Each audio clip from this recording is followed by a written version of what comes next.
많은 차들이 굴러다닙니다. 그 중에 보면은 체험엔이나 에쿠스 같은 6기통의 차가 있습니다.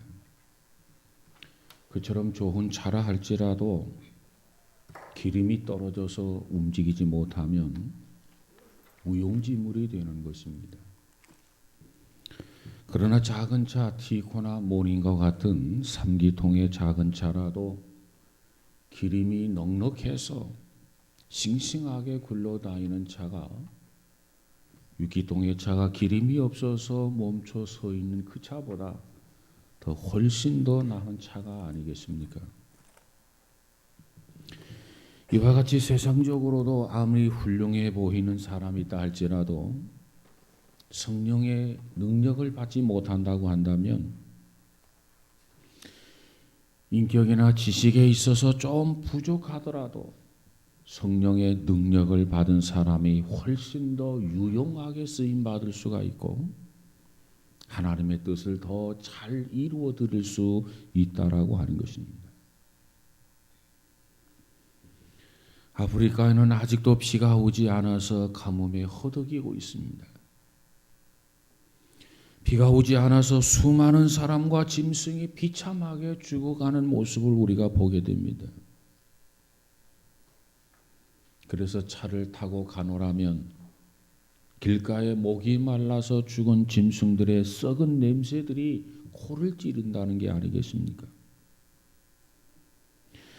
그리고 새들이 마땅히 노래를 불러야 되는데 목청이 말라붙어서 노래를 하지 못하고 그리고 나무에 앉았다가 뚝 떨어져 죽는 현상이 일어난다는 것 아닙니까? 이처럼 비가 오지 않아서 가뭄이 계속되는 까닭에 비참하게 죽은 사람과 짐승이 많은 것처럼 이 시대에도 성령의 단비가 오지 않아서 영적인 가뭄이 들어서 비참해지는 나라, 비참해지는 영혼들이 얼마나 많은지 모릅니다. 지난날 예수를 잘 믿었던 사람들, 무엇보다도 하나님의 축복을 받은 나라들도 이제는 안일주의와 쾌락주의에 빠져서 성령이 떠나고 메말라가고 그런 현상으로 교회는 텅텅 비고 그리고 주변에는 자살자와 마약 중독자와 동성 연애자들이 늘어나고 있는 것이 오늘 이 시대의 실정이 아닙니까? 이것이 바로 현대가 안고 있는 큰 문제인 것입니다. 무엇보다도 이 시대를 보니까 성령의 능력이 떠나는 시기라는 거죠. 특별히 성경은 오늘의 이 시대를 뭐라고 진단합니까? 말세지말이라고 진단을 합니다. 그렇다면 말세지말을 당해서 그 어느 때보다도 이 시대는 성령이 충만해야 할 그런 시대입니다. 그런데 오늘날 대다수의 교회들, 대다수의 신앙인들이 성령의 능력을 잃어버리고 있단 말이에요. 성령의 역사를 소멸하고 있단 말이에요. 그래서 교인들이 교회에 들어와도 회개시키지를 시키지를 못하고 죄인들이 교회에 들어와도 그들에게 구원의 확신을 주지도 못하고 교인들이 교회에 들어와도 영혼 구원의 열매를 맺지 못하는 것이 오늘의 현상입니다. 교회는 그 옛날보다도 굉장히 많아졌지요. 교회가 이처럼 많아지는데 세상의 죄악이 점점 더 깊이 관영해진다는 거예요. 부정부패가 더 많아지는 이유가 도대체 무엇이라고 생각을 합니까? 개인과 교회, 나라들이 성령의 능력을 잃어버렸기 때문에 그렇습니다. 이는 마치 엘리야 시대에 선지생도 하나가 그저 나무를 하다가 도끼를 물에 빠뜨렸습니다. 그리고 탄식하고 있어요. 도끼 자루만 가지고 단식하고 있는 것처럼 오늘날 우리 신앙인들이 정말 믿는다고는 하는데, 교회는 다니는데, 성경책은 들고 있는데 성령의 능력을 잃어버렸다고 말이에요. 그러니 형식과 의식만 남아있는 꼴이 아니겠습니까? 개인적으로 신앙이 성장해야 되는데 성장하지도 못하고, 이 마지막 때 교회가 성장해야 되는데 성장하지도 못하고, 죄인들을 회개시켜서 구원받게 해야 되는데 죄인들을 회개시키지도 못하고, 모두가 다 개인이나 교회나 나라들을 보면 그저 형식과 의식만 남아있게 됐다는 말이에요. 진센돌프라고 하는 사람이 있는데, 이 진센돌프라고 하는 사람이 27살 때 성령의 능력을 받게 됩니다. 성령의 체험을 하게 됩니다. 그래서 모라비안 교파가 생기게 됩니다. 교회 사가들은 이렇게 그를 평론해요. 그가 세운 이 작은 교파, 이 작은 교회가 20년 동안 해낸 선교사 파송과 선교 사업은 다른 복음적인 교단이 200년 동안 한 것보다도 많다, 이렇게 평가를 합니다. 저가 27살 때 성령의 은혜를 받고 능력을 받고 20년 동안 해낸 선교사 파송과 선교 사업이 다른 복음적인 교단이 200년 동안 한 것보다도 더 많다, 이 말이에요. 무엇이 그렇게 만들었습니까? 성령의 능력이 그렇게 만든 거예요. 성령의 강권적인 역사가 진센돌프를 붙들고 그렇게 역사했다는 것 아니겠습니까? 우리가 잘 아는 요한 웨슬레라고 하는 사람이 있어요. 이 목사님도 목사의 아들로 태어나서 목사 안수를 받았지만 구원의 확신이 없었어요. 그러던 1738년 5월 24일, 오늘이 5월 24일이죠. 5월 24일 밤에 영국의 올더 스케이트의 거리에 있는 이 모라비안 교파들이 모여가지고 예배를 드리는 곳에 우연히 참여하게 됩니다. 그 예배에 참여해서 그곳에서 하나님의 말씀을 듣다가 이 요한 웨슬레가 구원의 확신과 성령의 능력을 받고 이 웨슬레가 완전히 바뀌어지게 됩니다. 요한 웨슬레가 바꿔짐으로 어떻게 됩니까?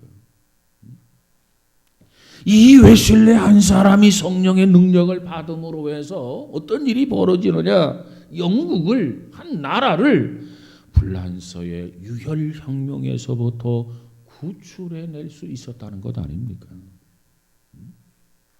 이것이 이 한 사람의 영향력입니다. 이처럼 웨슬레의 운동이 정치적으로, 문화적으로, 교육적으로, 윤리적으로 각 분야에 걸쳐서 골고루 그 시대에 영향력을 끼쳤다고 하는 거예요.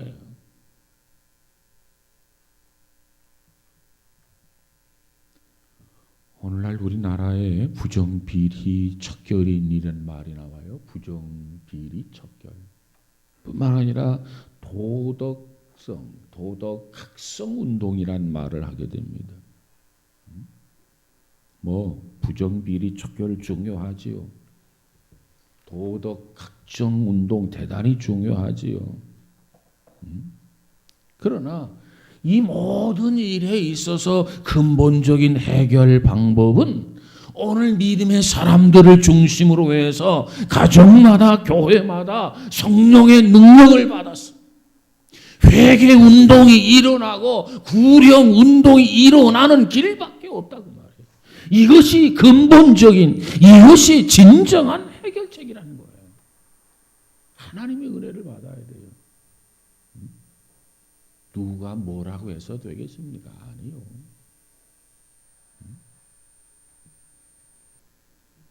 진센돌보가 변한 것처럼 요한 웨슬레가 성령의 충만함을 받아서 변화된 것처럼, 영향력을 끼치는 사람으로 달라진 것처럼, 오늘 이 시대 우리들이 하나님의 은혜를 입고 성령을 충만히 받아서 내가 달라지고 내가 바뀌어지면 가정도 사회도 다 달라지게 된단 말이에요.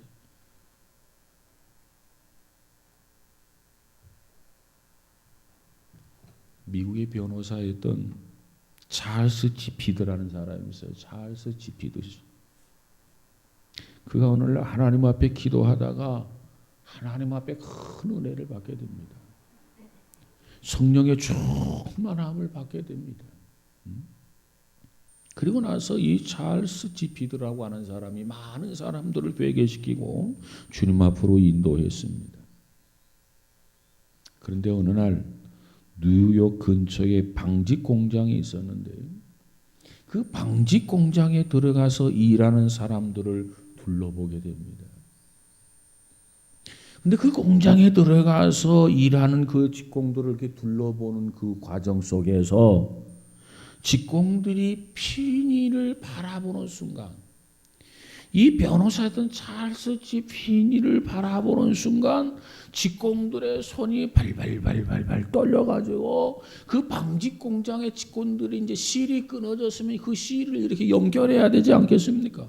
그걸 이어줘야 되지 않겠습니까? 그런데 발발발발 떨면서 끊어진 실도 잊지를 못했다는 거예요. 그리고 저들이 비틀비틀 하다가 그저 울음을 터뜨리고 그 자리에 주저앉아서 회개의 역사가 일어났다는 거예요.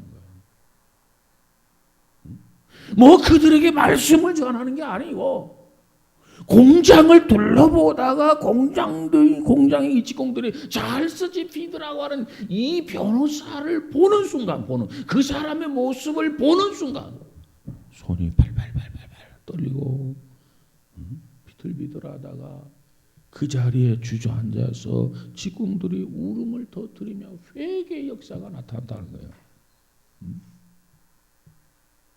공장 주인이 그 사실을 보았습니다. 그 공장 사장이 그 사실을 보았다고 말이에요. 그때 이 사장이 생각하기를, 자, 이런 상황 속에서는 일하는 것보다도 하나님 앞에 예배를 드리면서 은혜를 받는 것이 더 중요하겠다, 이런 생각이 들었다는 거예요.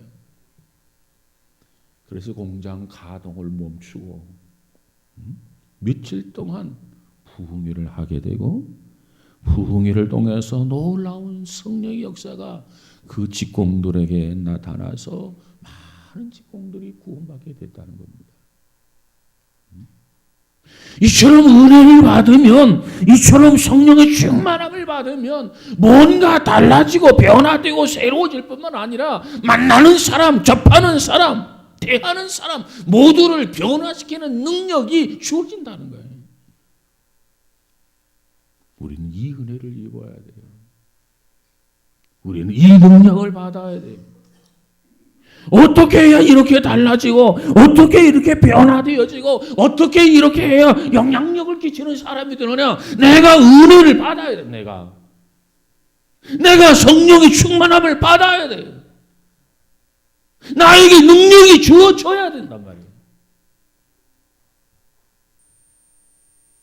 그럴 때 내가 변화되고 변화시킬 수 있는 것 아니겠습니까? 우리가 잘 아는, 초등학교도 다니지 못했던 D.L. 무디라고 하는 사람이 있어요. 그 D.L. 무디라고 하는 사람이 큰 은혜를 입었어요. 그 은혜를 받게 되니까 뉴욕 월스트리트에 능력의 나타나서 그곳을 변화시키고, 아메리카 대서양을 건너서 영국까지 변화시키고, 그래서 그 무디를 통해서 미국과 영국이 동시에 놀라운 역사, 부흥의 역사가 일어났다고 하는 거 아닙니까?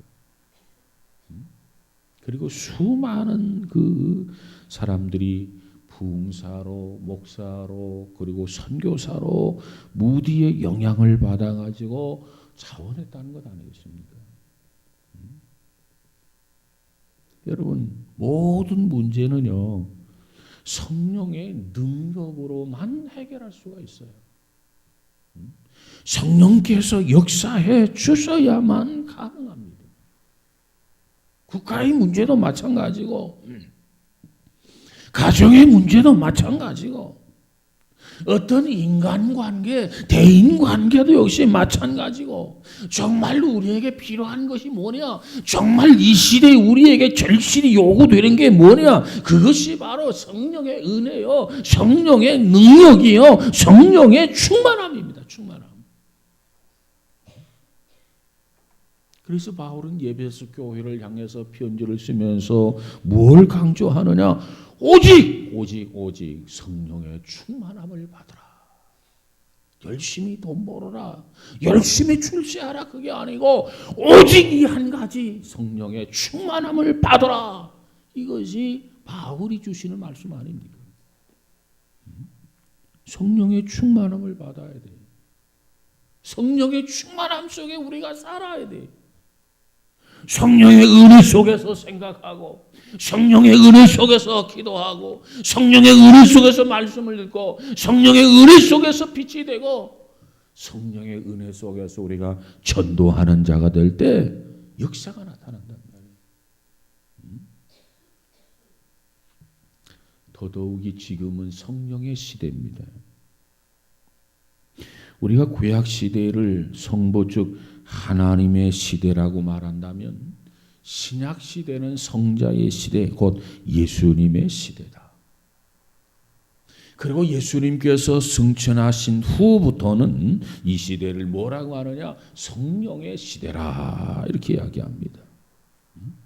예수님이 하신 말씀이 내가 가는 것이 너희에게 유익이라, 이는 보혜사 성령이 임하시기 때문이다. 내가 가야 너희에게 보혜사 성령이 임한다, 이렇게 말씀을 하셨습니다. 그래서 이 복음의 씨앗을 뿌리기 시작한 초대교회의 시대, 이 초대교회의 시대를 우리가 이른비의 시대다, 이렇게 말할 수 있다면, 지금은 마지막 추수의 시대입니다. 그래서 지금은 늦은 비 성령의 시대다. 오늘 사탄과 마귀가 마지막 발악을 하는 이 시대, 이 시점에 오늘 우리가 성령으로 무장하지 않고는, 오늘 우리가 성령의 충만함을 입지 않고는 이 마귀를 상대로 해서 영적 싸움에서 이길 수가 없어요. 또 성령이 충만하지 아니하고는 많은 영혼들을 우리가 구원해낼 수가 없습니다. 성령의 충만함을 받아야 영적 싸움에서 승리하고 영혼들을 구원할 수 있다는 겁니다. 사랑하는 여러분, 우리 모두가 이 시대에 깨어 있어서 정말 피니처럼, 요한 웨슬레처럼, 진셀돈부처럼, 정말 무디처럼 성령의 충만함을 받고 정말 변화되어 새 사람이 되고 영적 싸움에서 패배자가 아니라 우리 모두가 승리자가 되고 하나님 앞에 영광을 돌리는 귀한 성도들이 되어지기를 주님의 이름으로 축복합니다. 그런데 두 번째로 성경에 보면 성령을 우리에게 보내주시겠다, 많은 부분에서 주께서 약속을 하셨습니다. 그렇기 때문에 성경에 기록된 그 하나님의 말씀, 그 약속을 우리가 믿어야 돼요. 먼저 믿어야 돼요. 그리고 성령을 우리가 사모해야 돼요. 사모. 그리고 성령을 받기 위해서 우리가 하나님 앞에 정말 기도해야 돼. 기도해야 돼. 그러면 성령 받을 수 있어요. 성경에 보면 많은 하나님의 사람들, 성령의 사람들이 있는데 그들 모두가 다 이 약속을 믿고 이 약속을 사모하고 이 약속을 위해서 기도해서 그들 모두가 성령 충만함을 받았단 말이에요. 예수님께서 부활하신 후에 이런 말을 하셨어요. 너희는 이 모든 일의 증인이라. 볼지어다 내가 내 아버지의 약속하신 것을 너희에게 보내리니 너희는 위로부터 능력을 입히올 때까지 이 성에 유하라. 그랬어요. 또 세례 요한은 뭐라고 말합니까? 나는 물론 너희에게 세례를 주거니와 나보다 능력이 많으신 이가 오시나니 나는 그 신들매를 풀기도 감당치 못하겠노라. 이렇게 말씀하셨어요. 예수님께서도 부활하시고 승천하시면서 이 많은 무리들에게 뭐라고 말합니까?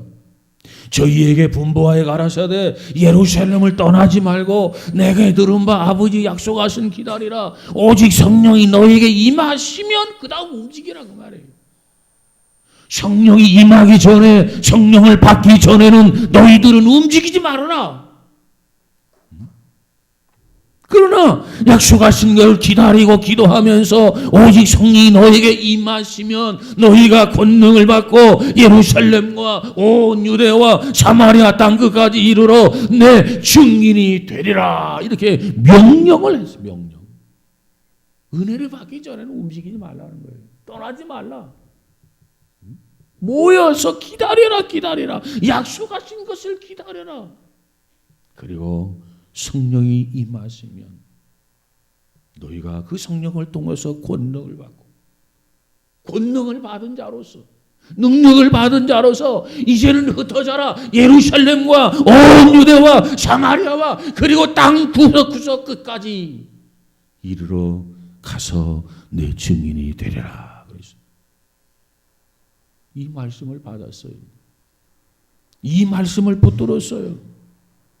그리고 사도행전 2장에 가서 보니까 그 약속을 굳게 믿고 저들이 열심히 기도했어요. 얼마 동안? 열흘 동안. 정말 주님 약속을 믿고 정말 주님 약속을 사모하면서 엎드려서 저들이 하나님 앞에 간절히 기도했더니 그곳에 모였던 120문도가 다 성령의 충만함을 받고 방언도 하고 신유의 역사도 특별히 통변의 역사도 온갖 은사들이 골고루 다 나타나고 다 받았더라는 겁니다. 사모하는 자가 이 은혜를 입었어요. 사모하는 자에게 물붓듯이 부어주셨어요. 모두가 다 은혜를 입었어요. 모두가 다 성령의 충만함을 받았단 말이에요. 그리고 베드로가 나와서 선교를 할 때 하루에 3,000명씩 회개하고 돌아옵니다. 이게 하나님의 은혜예요. 이것이 하나님의 능력이란 말이에요. 뿐만 아니라 누가복음 10장 17절 이하에 보니까 70문도가 70인이 전도를 하고 돌아옵니다. 그리고 보고를 합니다. 뭐라고 보고하느냐? 마을마다 가서 전도하는데 사탄이 항복하더라는 겁니다. 항복. 마귀가 항복하더라. 사탄이. 그때 예수님께서 뭐라고 말합니까? 내가 너희에게 뱀과 전갈을 밟으며 원수의 모든 능력을 제할 권세를 주었으니 너희를 해할 자가 결단코 없으리라. 저들에게 이 은혜가 입혀졌고 이 능력이 입혀졌고 이 권세가 주어졌기 때문에 그들이 가는 곳마다 이 사탄이 전부 다 항복하더라. 이런 역사가 나타났단 말이에요. 그렇다면 이와 같은 은혜, 이와 같은 권세가 70인에게만 주어진 겁니까? 이 권세가 70인 제자들에게만 국한된 말씀이냐 그 말이에요. 아니에요. 오늘날 우리에게도 하신 말씀입니다. 우리에게도 약속하신 말씀이에요. 오늘 우리가 이 말씀을 믿고 나아가서 복음을 전하면 하나님의 역사가 나타나는데 어떻게 역사가 나타나느냐? 마귀가 항복하고 사단이 항복하게 되고 믿으시기 바랍니다.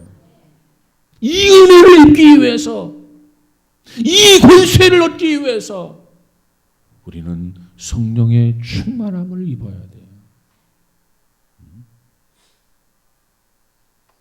요한복음 7장 37절에 39절에 보니까 예수께서 말씀하시기를 명절 끝날 곧 큰 날에 예수께서 서서 외쳐 가라사대 누구든지 목마르거든 내게로 와서 마시라. 나를 믿는 자는 성경의 이름과 같이 그 배에서 생수의 강이 흘러나리라 하시니 이는 그를 믿는 자의 받을 성령을 가르쳐 말씀하신 것이라. 누구든지 예수를 믿는 사람은 성령을 받을 수가 있습니다. 사모하고 갈급한 자는 성령을 충만히 받을 수 있는 것 믿으시기를 바랍니다. 그걸 믿어야 돼요. 그걸 사모해야 돼요. 그리고 기도해야 돼요. 그러면 성령 충만함이 우리에게 주어진단 말이에요. 예수님께서 못 박히시기 전날 밤에 제자들과 함께 모였습니다. 일반적으로 그날 누가 누구에게 위로를 해야 되고 누구에게 위로를 받아야 합니까? 아마 제자들이 예수님을 위로해야 되고 예수님이 제자들에게 위로를 받아야만 했을 것입니다. 그런데 그게 아니에요. 뒤바뀌었어요. 예수님께서 위로를 받아야 되고 제자들이 예수님을 위로해야 되는데 그날 밤의 모습을 보면 예수님이 제자들을 위로하고 제자들이 예수님의 위로를 받고 있더라고 말이에요. 뭐라고 위로를 합니까? 너희는 마음에 근심하지 말아라. 하나님을 믿으니 또 나를 믿으라 그랬어요. 예수님께서 이제 날이 새면 이제 끌려가서 십자가에 못 박히게 될 터인데 마지막 제자들과 함께 하면서 이 제자들에게 위로를 받는 것이 아니라 오히려 예수님은 제자들을 위로하고 있단 말이에요. 위로하고 있어요. 내가 너희들 곁을 떠나더라도 마음에 걱정하지 말아라. 근심하지 말아라. 내가 십자가에 죽어도 너희들은 마음에 근심하지 말아라.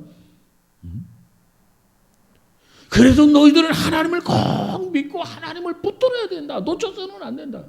하나님을 믿으니 또 나를 믿으라. 요한복음 14장 12절에 보니까 내가 진실로 나의 하는 일을 저도 할 것이요 또한 이보다 큰 것도 하리니 이는 내가 아버지께로 감이니라 그랬어요. 내가 아버지께로 가가지고 내가 저들에게 성령의 능력을 주어서 저들이 예수님보다 큰 일을 하게 된다는 거예요. 무엇으로? 성령의 능력으로. 이 능력이 우리에게 있어야 돼요. 이 능력을 우리가 받아야 돼요. 이 능력을 우리가 충만히 입어야 돼요. 내게 능력 주시는 자 안에서 내가 모든 것을 할 수 있느니라 사도 바울이 한 말씀이죠. 이 말씀이 어떻게 이루어집니까? 어떻게 성취되어집니까? 우리가 하나님의 은혜, 성령의 은혜를 사모하고 기도할 때 이 능력이 입혀지고 이 능력의 권세가 우리에게 주어질 때 우리가 정말 모든 것이 할 수 있다는 거예요. 이 능력을 받지 아니하고는 우리는 아무것도 할 수 없어요. 사랑하는 여러분, 삼손이라고 하는 사람이 나귀 턱뼈 하나 가지고 블레셋 군사 1000명을 해치웠어요. 뿐만 아니라 아무도 삼손을 묶거나 아무도 삼손을 이길 수가 없었어요. 왜? 성령의 능력이었기 때문에 그렇습니다. 삼손이 인간적 힘이 있어가지고 나귀 턱뼈 하나 가지고 블레셋 군사 1000명을 해치운 게 아니라 그 말이에요. 그에게 하나님의 은혜가 입혀졌고 성령의 충만함이 주어졌기 때문에 이와 같은 능력을 행사할 수 있었던 거예요. 그런데 삼손이 기생 딜릴라의 무릎에서 머리털이 팍팍 깎이게 됩니다. 어떻게 됩니까? 아무런 힘도 쓰지도 못하고 원수에게 사로잡혀 가서 온갖 조롱을 받고 비참하게 맷돈질을 하는 그런 삼손이 되고 말지 않았습니까? 왜? 성령의 능력이 떠났기 때문에 그래요. 예수님의 제자들이 귀신을 쫓아내고 싶어 가지고 쫓아내려고 가진 수단과 방법을 다 동원했지만은 귀신을 쫓아내지 못했어요. 망신당했어요. 그런데 예수님이 오셔서 간단하게 쫓아냈어요. 제자들이 이상해서 물었어요. 선생님 왜 우리들은 귀신을 쫓아내지 못했나요? 그 이유가 뭐나요? 그걸 물었어요. 그럴 때 예수님이 뭐라고 대답합니까? 기도와 금식이 아니고는 이런 유가 나갈 수 없다고 그랬어요. 다시 말하면 성령의 능력을 받아야 한다는 겁니다. 성령의 권세를 받아야 한단 말이에요. 이 시대의 신앙생활을 방어하려면, 능력 있게 하려면, 권능 있게 하려면 성령의 은혜를 받아야 돼. 능력을 받아야 돼. 충만함을 입어야 돼. 그래서 바울은 오직 성령의 충만함을 받으라고 하는 말은 현재 진행형이에요. 계속 받아야 된다는 얘기. 언제까지? 죽을 때까지. 예수님이 이 땅에 재림할 때까지. 그런데 우리 중에 어떤 사람은 성령에 대해서 관심도 없는 사람이 있어요. 성령의 능력, 성령의 권능, 별로 필요하지 않다 이렇게 생각하는 사람이 있어요. 성령이 아니고는 아무것도 할 수 없습니다. 성령이 아니고는 승리할 수 없습니다. 성령의 역사가 아니고는 하나님을 영화롭게 할 수가 없습니다. 성령의 은혜 속에, 능력 속에서 정말 그 다음 우리가 신앙에 열매 맺고 승리하게 되는 것 믿으시기를 주의 이름으로 축복합니다. 그럼 성령은 어떠한 분이신가? 성령의 능력을 받거나 성령을 이해하려면 우리는 성령이 어떤 분인가를 똑똑히 알아야 됩니다. 성령이란 분이 어떤 분이나 똑바로 알아야 한단 말이에요. 성령은 어떠한 분입니까? 성삼위 하나님의 한 인격이 되시는 분이다. 한 인격이 되시는 분이에요. 성부 하나님, 성자 하나님, 성령 하나님. 그래서 기독교의 하나님은 삼위일체의 하나님이신데 이 삼위일체 하나님의 한 분이라 그 말이에요. 요한복음 10장 31절에 보니까 예수께서 나와 아버지는 하나이니라 그랬어요. 성자 예수님과 성부 하나님은 하나이다. 요한복음 14장 16절에 가서 보니까 내가 예수님을 말하죠. 내가 아버지께 구하겠으니 내가 예수님과 아버지가 나오죠. 그가 또 다른 보혜사를 너희에게 주사. 다른 보혜사가 누구예요? 성령이 성령. 너희에게 주사 영원토록 너희와 함께 있게 하시리니 그랬어요. 이처럼 삼위 하나님이 동시에 나타난 구절이 요한복음 14장 16절이라 그 말입니다. 사도행전 5장 3절에 가서 보니까 베드로가 가로되 아나니아야 어찌하여 사탄이 내 마음에 가득하여 내가 성령을 속이고 땅값 얼마를 감추었느냐 그랬어요. 베드로가 보니까 이 아나니아의 마음속에 사탄이 가득한 거예요. 사탄이 충만한 거예요. 충만한 거. 참 안타까운 거죠. 그러다 보니까 이 아나니아가 성령을 속인단 말이에요. 성령을 속여. 왜? 그 마음속에 사탄이 가득하고 사탄이 충만하니까. 오늘 믿음의 사람들의 마음속에 성령이 충만해야 되는데 악령이 충만하면 안 돼요. 근데 지금 보니까 이 아나니아의 마음속에 하나님의 영이 충만한 것이 아니라 악령이 충만한 거죠. 베드로가 그걸 보고 책망을 합니다. 그러면서 4절에 보니까 이것은 사람에게 거짓말하는 것이 아니요 하나님께 거짓말하는 것이다 그랬어요.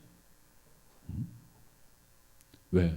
성령을 속인 것은 곧 하나님을 속인 것이기 때문에 그렇습니다.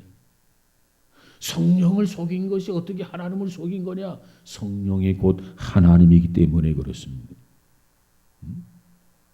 여러분 오늘 우리와 늘 동행하고 우리를 인도하고 도우시는 성령은 누구냐? 하나님이십니다. 하나님. 그래서 우리가 기도할 때 하나님 아버지께 기도하고 성령께 기도하고 성자 예수님의 이름으로 기도하지만 사실 예수님께 기도해도 되고 성령님께 기도해도 되는 거예요. 그 다음에 성령님은 누구냐? 인격자라는 겁니다. 인격자이시다. 성령님은 하나님인 동시에 인격자이시다. 능력을 가지신 인격자이시다. 그래서 뭐라고 표현하냐면 전기나 태양열과 같은 무인격적 에너지가 아니라 인격적 에너지를 가지고 계신 분이 성령이다. 전기나 태양열은 인격이 없지요. 에너지만 있지. 그러나 성령은 그래서 성령이 역사하고 성령의 충만함을 우리가 사모하는 거예요. 무인격적 에너지다. 인격이라고 하는 말, 인격 요소가 뭐예요? 세 가지죠. 지식과 감정과 의지입니다. 성령은 이와 같이 지식을 가지고 계시고 감정을 가지고 계시고 의지를 가지고 계시는 인격적 하나님이시라는 거예요. 고린도전서 2장 11절에 보니까 사람의 사정을 사람의 속에 있는 영 외에 아무도 알지 못하느니라. 그래서 우리의 사정을 우리 속에 있는 하나님의 영 외에는 아무도 알지 못한단 말이에요. 뿐만 아니라 고린도전서 12장 11절에 보니까 이 모든 일은 같은 한 성령이 행하사 그 뜻대로 각 사람에게 나누어 주시느니라. 그래서 의지를 가지고 계신 성령인 것을 말씀하고 있습니다. 뿐만 아니라 로마서 8장 21절에 보니까 성령이 우리 생각을 아신다 그랬어요.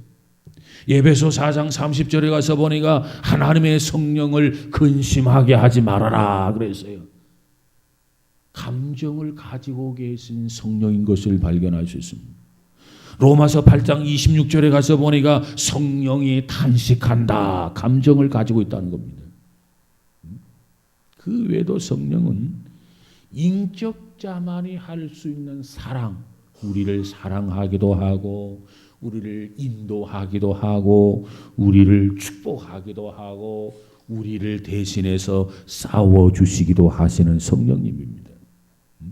그런데 문제는 성령은 이와 같이 인격자이시기 때문에 우리가 그분을 사모하고 우리가 그분을 내 마음속에 모셔드려야만 우리 안에 성령이 임하신다는 거예요. 사랑하는 여러분, 우리 모두가 다 성령을 인격으로 인정하고 그분을 사모하고 우리 마음 중심에 모실 수 있는 우리 모두가 되시기를 주의 이름으로 축복합니다. 세 번째로 성령은 창조의 역사 때부터 참여하신 성령님이에요. 창세기에 가서 보면 하나님이 세상을 창조하셨죠. 세상을 창조하실 때부터 성령은 참여하셨습니다. 창세기 1장 2절에 보니까 땅이 혼돈하고 공허하며 흑암이 깊음 위에 있고 하나님의 신은 성령은 수면에 운행하시니라 그랬어요. 베드로후서 1장 21절에 보니까 예언은 언제든지 사람의 뜻으로 낸 것이 아니요 오직 성령의 감동하심을 입은 사람들이 하나님께 받아 말한 것임이니라 그랬어요. 베드로전서 1장 11절에도 자기 속에 계신 그리스도의 영이 그 받으실 고난과 후에 받으실 영광을 미리 증언하여 누구들 또한 어떠한 때를 지시하는지 상고하니라 그랬어요. 예수님께서 30세 성령이 임하시기 전까지 기적도 병고침도 설교도 영혼 구원도 하지를 않으셨어요. 그런데 30이 되셔서 성령을 받고 나서 이제 공생애가 시작이 됩니다. 여러분, 성령님은 천지를 창조하실 때도 계셨고 예수님께서 탄생하실 때도 역사하셨고 그리고 오늘도 역사하시는 성령님이십니다. 성령님이 우리로 하여금 죄를 깨닫게 하고 성령이 우리로 하여금 거듭나게 하고 성령이 우리로 하여금 새로운 피조물이 되게 하십니다. 성령이 우리를 위로도 하시고 성령이 우리를 구원의 확신도 가져다 주고 성령이 우리로 하여금 말씀을 깨닫게도 하시는 역사가 성령의 역사예요. 그래서 성령을 우리가 뭐라고 하느냐? 하나님의 영이라고 하기도 하고 그리스도의 영이라고 하기도 하고 진리의 영이라고 하기도 합니다. 이 성령의 역사를 떠나서는 구원받을 수가 없어요. 이 성령의 역사를 떠나서는 마귀를 이길 수가 없어요. 이 성령의 역사를 떠나서 우리는 참된 믿음을 가질 수가 없어요. 오직 성령에 충만할 때 우리는 구원받을 수 있고 마귀를 물리칠 수도 있고 참 믿음을 가지고 믿음의 열매를 얻을 수가 있습니다. 그렇기 때문에 너희는 정말 너희들이 힘쓰고 애써야 할 일은 오직 성령의 충만함을 받으라 그랬어요. 그래서 성령의 충만함이 우리의 간절한 소원이 되어야 됩니다. 성령의 충만함이 우리의 간절한 소망이 되어야 됩니다. 오직 성령의 충만함이 우리의 기도의 주제, 제목이 되어야 됩니다. 그래서 성령의 충만함을 받아야만 우리가 믿음을 지켜나갈 수 있고 하나님을 영화롭게 할 수 있고 하나님을 기쁘게 해드릴 수 있습니다. 사랑하는 여러분, 오늘 이 성령 강림 주일을 통해서 성령의 충만함은 반드시 필요하다. 성령의 역사 도움이 없이는 우리가 신앙생활을 할 수가 없다. 성령의 역사, 성령의 도움이 있어야 이 시대 믿음을 지켜나갈 뿐만 아니라 정말 승리할 수 있다. 이런 확신을 가지시고 성경을 통해서 약속하신 성령을 믿고 그리고 그 은혜를 사모하고 그리고 기도해서 초대교회 성도들 모두가 다 성령의 충만함을 받아서 흩어져 전도한 것처럼 우리도 성령 충만함을 받아서 나아가 복음을 전할 수 있는 우리 모두가 다 되어지기를 주의 이름으로 축복합니다. 기도합시다. 거룩하신 하나님, 바울은 우리들을 향해서 오직 성령의 충만함을 받으라고 했습니다. 특별히 오늘 성령 강림 주일을 통해서 다시 한번 성령의 소중함을 알게 하시고 성경을 통해서 주신 그 약속을 먼저 믿고 그리고 정말 우리가 간절히 사모하고 정말 하나님 앞에 부르짖어 기도함으로 마가다락방에 성령의 충만한 역사가 나타난 것처럼 우리 모두에게 성령 충만한 역사가 나타나게 하여 주시옵소서. 개인적으로도 충만하게 하시고 가정적으로도 충만하게 하시고 우리 교회적으로도 충만하게 하시고 인민족적으로도 충만하게 하셔서 하나님 나라 위에서 귀하게 쓰임받게 하여 주옵소서. 예수님 이름으로 기도하옵나이다. 아멘.